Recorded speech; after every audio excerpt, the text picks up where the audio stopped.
लक्ष्मी, उठो। ये लो, मैंने तुम्हारे लिए खीर बनाई है, जल्दी से खा लो। नहीं माँ, मुझे नहीं खाना।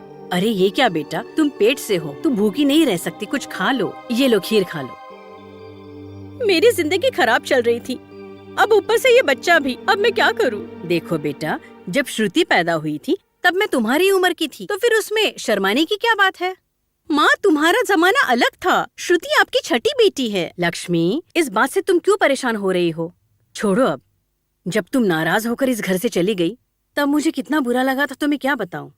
और वैसे भी कीर्तना ने दामाद जी से माफी मांग ली ना? नहीं माँ, उस बात के लिए नहीं। उन्हें गुस्सा आता है तब वो कुछ भी करते हैं, इसीलिए मैं यहाँ चली आई। ठीक है, अब तुम एक काम करो, तुम दामाद जी को लेकर यहाँ पर आओ। मैं तुम्हारे पापा को भी यहाँ पे बुला कर लाती हूँ, वो घर छोड़कर यहाँ आ जाओ। अगर दामाद जी मेरी बात नहीं समझे तो तुम उन्हें मना कर लेके आना। तुम अपने माँ बाप के घर में रह रही हो, ये बात तुम याद रखना।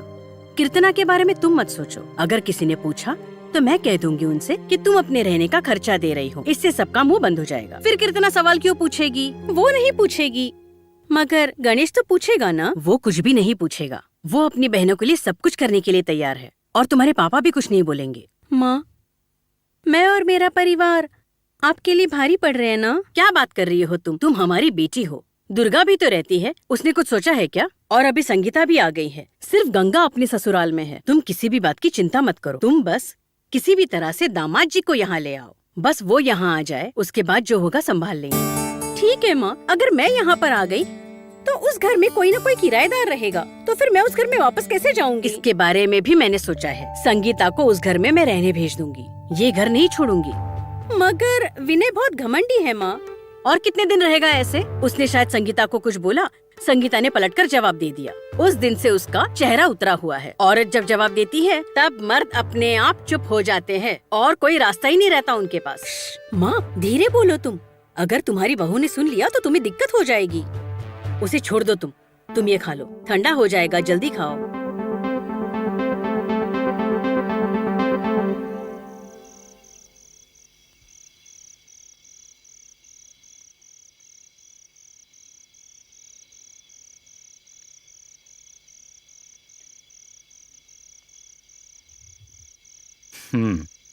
मैंने सोचा सुबह होगी। अच्छा ये बताओ, सारा काम खत्म हो गया या बाकी है?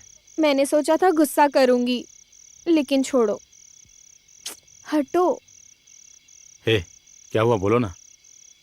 शादी से पहले तो बहुत बोलती रहती थी, अब क्या बोलने की कीमत चाहिए? और नहीं तो क्या, इतनी सी हंसी के लिए इतना सब कुछ सुना। जीजा जी से माफी मांगी ना? मांग ली। सबसे घुल मिल कर रहना चाहती थी, लेकिन और कोई नहीं चाहता। मेरे लिए इस घर में एक सीमा बनी हुई है जो मैं पार नहीं कर सकती। नाराज हो गया? मैं क्या नाराज होऊंगी, मैं तो अभी तक आपको समझ ही नहीं पाई। क्यों, ऐसे क्यों बोल रही हो? अच्छा, जो बाइडेन ठीक तो है ना? ये क्या पूछ रही हो? अगर आपके घर वालों के बारे में पूछूंगी तो आपको अच्छा थोड़ी लगेगा, इसलिए मैं आपको पूछ रही हूँ जो बाइडेन के बारे में। अच्छा, तो मुझे चिढ़ा रही हो क्या? क्यों, क्या हुआ? किसी ने कुछ बोला क्या? नहीं। बोलो ना। दीदी और जीजाजी कब आ रहे हैं? पता नहीं। हाँ, लेकिन एक बात तो है, जीजाजी अकड़ में जरूर आएंगे, और अगर आ गए तो उनके घर को मेरे एक दोस्त ने किराए पे रहने के लिए मांगा है। ये तो होने से रहा। क्यों? वो घर पहले से बुक्ड है।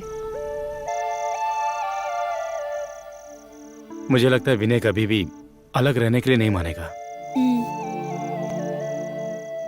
ये सही नहीं है। लक्ष्मी दीदी की बात अलग है और हम उनके साथ हैं। रुको रुको रुको। क्या हुआ? अरे, ये सब बातें आप मुझसे मत कीजिए। क्या बोल रही हो? हाँ, आप कुछ और बात कीजिए। आपके घर वालों के बारे में आप कुछ बोलेंगे तो मेरे मुंह से भी कुछ ना कुछ निकल ही जाएगा, फिर आपको बुरा लगेगा ना। कीर्तना, मेरी माँ और मेरी बहनें तो मेरी जिम्मेदारी हैं, पर तुम तो मेरी पत्नी हो ना। अब तुमसे भला क्या छुपाना मुझे? एक बात पूछूं, बताओगी मुझे? हे, तुमने मेरे बारे में क्या सोच रखा है? अरे नहीं, ऐसी कोई बात नहीं है। पापा ने मुझसे कहा था तुम दोनों इस घर से दूर कहीं अलग रहो, मगर मैं नहीं माना। मेरी सोच और विनय की सोच एक है। नहीं गणेश, सिर्फ हमारे घर में नहीं, बहुत से घरों में दामाद को ऐसी इज्जत नहीं मिलती। मगर वो इज्जत ना सही, इंसानियत तो दिखा ही सकते हैं ना। मेरा तो बस इतना ही कहना है। हे, मैं हूं ना, तुम टेंशन मत लो।